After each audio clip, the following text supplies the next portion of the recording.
Now, I find this really interesting. By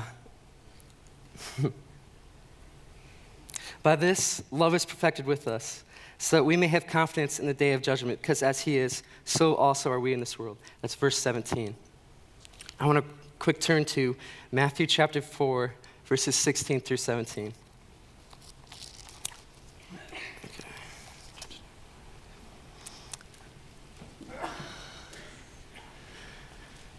It says, the people who were sitting in darkness saw a great light, and those who were sitting in the land in shadow of death, upon them a light dawned.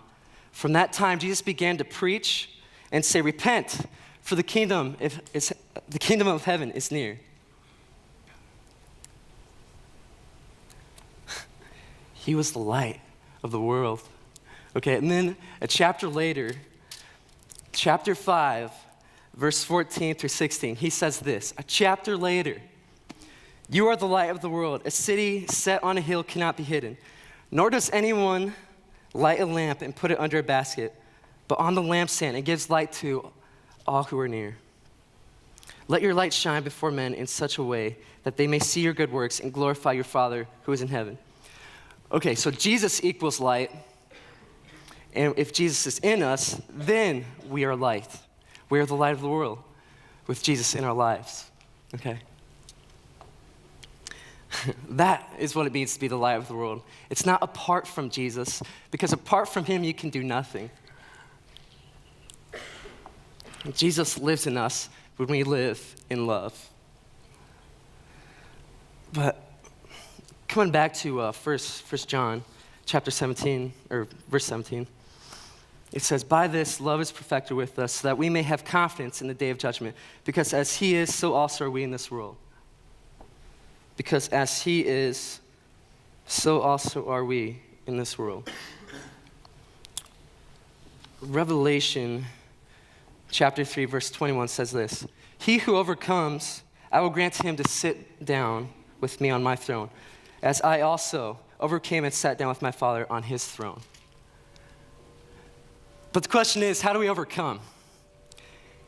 How do we overcome our sin?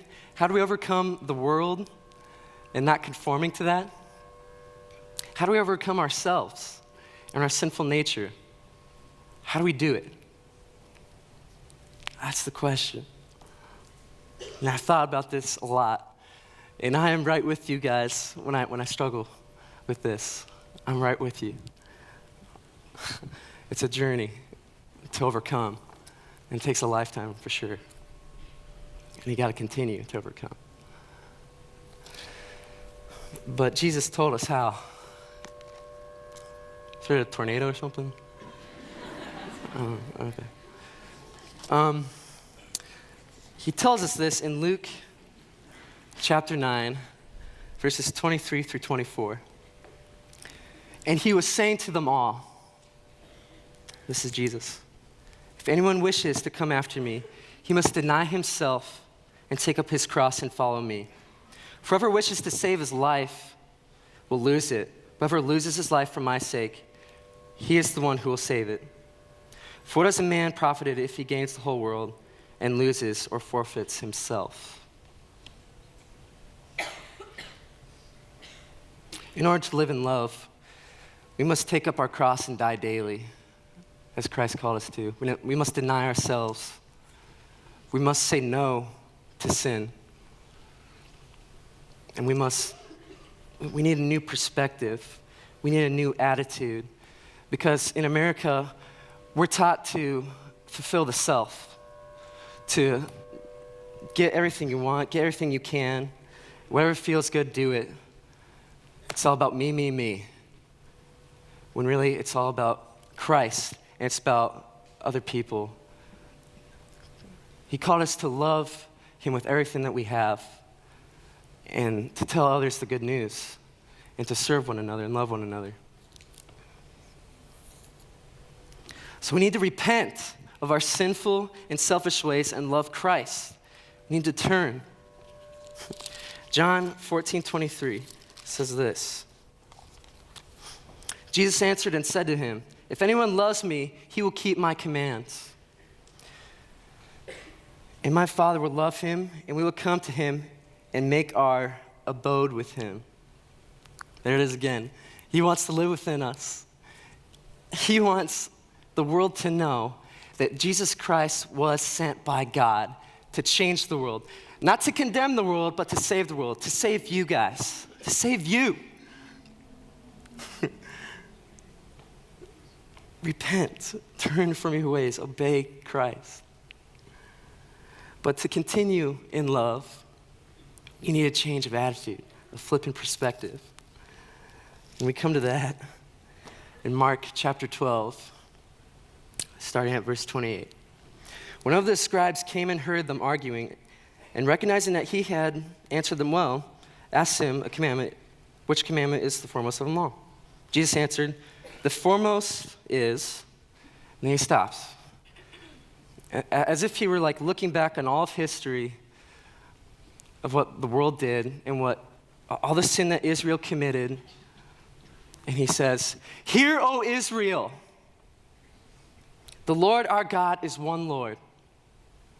And you shall love the Lord your God with all your heart, and with all your soul, and with all your mind, and with all your strength. The second is this, you shall love your neighbor as yourself. There is no other greater commandment, greater than these. The scribe said to him, right, teacher, you have truly stated that he is one, and there is no one else besides him. And to love him with all the heart, and with all the understanding, with all the strength, to love one's neighbor as himself, as much more than all burnt offerings and sacrifices. You can actually find that in Hosea 6:6. It says, for I delight in loyalty rather than sacrifice, and in knowledge of God rather than burnt offerings. Hosea 6:6. So God considers love more important than anything. More important than rituals, sacrifices, or just doing things to do them. We don't obey just to obey, just because he says we ought to, but we do it out of love. To love Christ, you must surrender everything you got and trust him with all that you are, the best you know how. Your perspective is this: how can I love Christ more and more today? And how can I share his love with other people today?